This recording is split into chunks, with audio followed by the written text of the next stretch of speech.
আমার ভাইরা, সম্মানিত মুসল্লিয়ানে কেরাম, আমরা মুসলমান, নিজেদেরকে মুসলমান বলে দাবি করি। কেউ যদি আমাদেরকে বেঈমান বলে আমাদের মেজাজ গরম হয়ে যায়, যায় কিনা বলেন? আমরা মুসলিম, মুসলমান, নিজেদেরকে ইমানদার দাবি করি, মুসলমান দাবি করি। দাবি করলে পরে মুসলমান হওয়া যায় না, দাবি করলে পরে ইমানদার হওয়া যায় না। মুসলিম হতে হলে কিছু কোয়ালিটি অর্জন করতে হয়, মুসলিম হতে হলে, মুমিন হতে হলে কিছু গুণ অর্জন করতে হয়, ঠিক কিনা বলেন?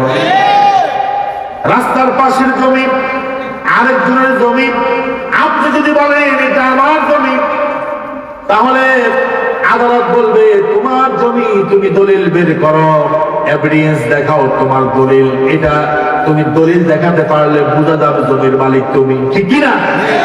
দলিল যার জমির তার। এখন আপনি দাবি করেছেন রাস্তার পাশের জমিটা আমার, কিন্তু আপনার কাছে দলিল নাই, খতিয়ান নাই, কিছু নাই। আদালত বলবে তুমি একটা পাগল, তুমি দাবি করেছো কিন্তু দাবির পক্ষে তোমার কোনো দলিল নাই, তোমার দাবিটা ভুয়া, মামলা খারিজ হয়ে যাবে। আমাদের মধ্যে কিছু মানুষ আছে মুসলমান দাবি করে, ইমানদার দাবি করে, নিজেকে অনেক বড় মুসলমান মুমিন দাবি করে, নামাজ নাই, রোজা নাই, দিন নাই, শরীয়তের কোনো বিধান নাই, ইসলামের কোনো বিধান তার মধ্যে নাই, কিন্তু মুসলমান দাবি করে। আমি বলি আপনি সেই ব্যক্তির মতো হবেন যে ব্যক্তি জমিনের দাবি করে কিন্তু তার কাছে দলিল নাই, খতিয়ান নাই, কিচ্ছু নাই। ঠিক আমাদের সমাজের মধ্যে বহু মুসলমান আছে, তারা সপ্তাহে একবার মসজিদ যায়, নামাজ পড়ে, তাও 2 রাকাত। কয় রাকাত? 2 রাকাত। সরে বলতে হবে, কয় রাকাত? 2 রাকাত। মনে হয় যেন উনি জেলখানা থেকে বের হচ্ছে। কোন রকম খতিব সাহেব 2 দিকে সালাম ফিরাতে দেরি হয়, উনি মসজিদ থেকে বের হতে দেরি হয় না। এরকম পাবলিক আপনাদের লাভ সরে নাই। আমি বলি বাইতুল্লাহ শরীফের ইমাম এনে যদি বলা হয় যে জুমার পর যে 4 রাকাত সুন্নাত আছে পড়ে যাবেন, এরপরে দেখবেন কিছু মুসল্লি আছে খুব দ্রুত বের হওয়ার চেষ্টা করে, ঠিক কিনা? সপ্তাহে তুমি একদিন হাজিরা দিতে আসলা, তোমার এত তাড়াহুড়া কিসের? এত তাড়াহুড়া তুমি কিসের মুসলমান, ঠিক কিনা? আবার কেউ আছে জুমার দিনও সময় পায় না, সবে বরাত, সবে কদর, অথবা 2 ঈদের মধ্যে কোন রকম আসে, ইমাম সাহেব রুকুতে, উনি চলে গেছে সেজদাতে, ঠিক কিনা? আবার কিছু আছে 2 ঈদের নামাজেও নাই, কেউ মরলে, আত্মীয়স্বজন কেউ মরলে কোন রকম জানাজায় আসে, ইমাম সাহেব যখন আল্লাহু আকবার বলে তখন তিনি রুকুতে চলে যায়, ঠিক কিনা? জানাজার নামাজে কি রুকু আছে? পরের রাকাতে চলে গেছে সেজদাতে। এরকম পাগলও আমি দেখেছি, ঠিক কিনা? আচ্ছা, কোন এদেরকে কি মুসলমান বলা যায়? জানাজার নামাজ কেমনে পড়ে এটাও জানে না, এরপরে কোন তাকবীরের পরে কোন দোয়া পড়তে হয় এটাও জানে না, কিন্তু বুক ফুলা বলে আমি মুসলমান। এরকম আছে কিনা? এখন আমাদেরকে বুঝতে হবে মুসলমান কাকে বলে, মুসলিমকে। কারণ মুসলমান হয়ে কবরে গেলে, মুসলমান না হয়ে কবরে গেলে বিপদ আছে না?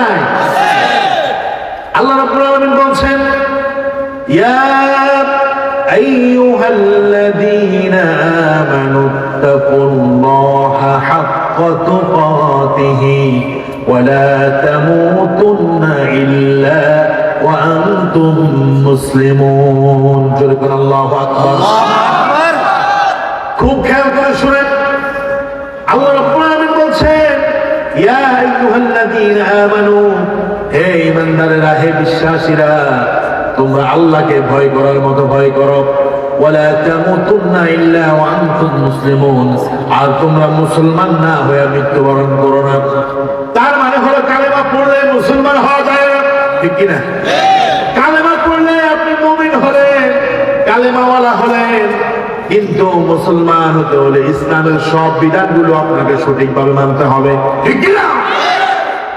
এই জন্য আল্লাহ পাক বলছেন, হে ঈমানদারেরা, মুসলিম না হয়ে মৃত্যুবরণ করো না। মুসলমান মানে হলো আত্মসমর্পণ করা। কার কাছে? কার কাছে?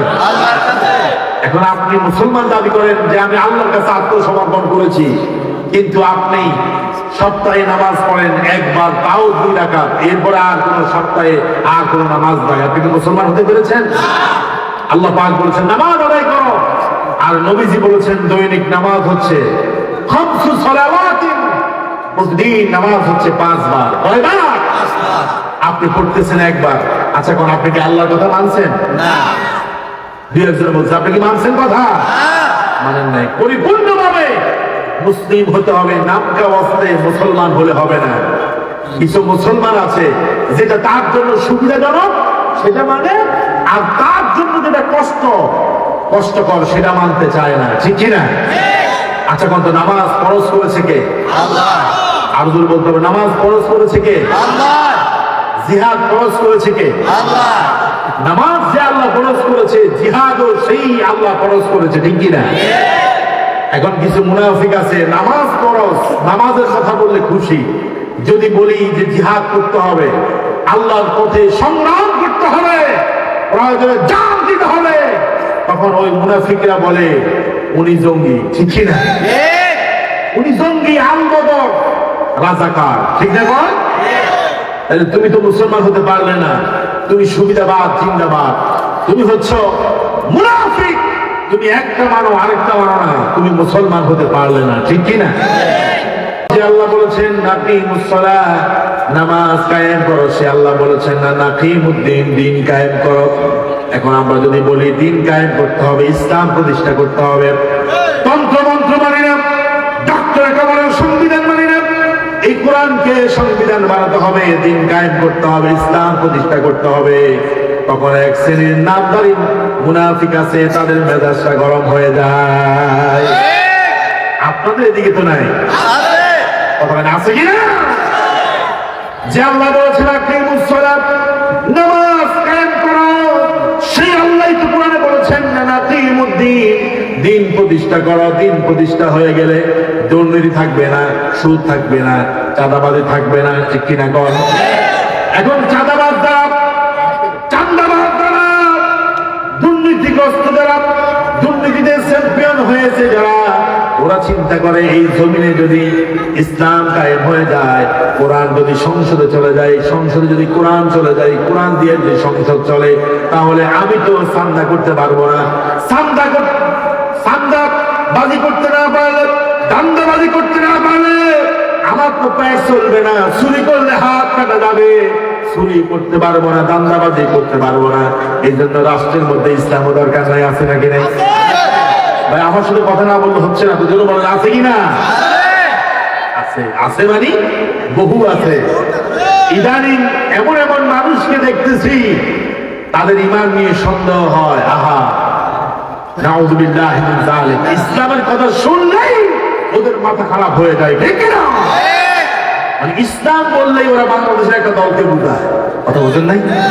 মানে ইসলামের কথা বললেই পায় যে হুজুর তো ওদের কথা বলতেছে, তো তোমার তো জানে কেন? তুমি স্পষ্ট করে বলো যে আমরা ইসলাম প্রতিষ্ঠা করব, আমরা ক্ষমতায় আসলে ইসলাম প্রতিষ্ঠা করব, এই কথা বলতে পারো না কেন? এই কথা কি মুখ ফুলে বলা যায় না? আমরা হুজুরা যেমন বলি এই দেশে ইসলাম প্রতিষ্ঠা করতে হবে, তোমরাও বলো, কিন্তু আমরা তো দেখি তোমাদের নেতারা বলে আমরা শরিয়া আইন বিশ্বাস করি না। ঠিক না? যারা শরিয়া আইন বিশ্বাস করে না এদেরকে আমরা বিশ্বাস করি না, আগামীতে আমরা তাদেরকে বয়কট করবো ইনশাআল্লাহ। ইনশাআল্লাহ রাজি আছেন? কারা কারা দোয়া করে আল্লাহকে দেখিয়ে দেন।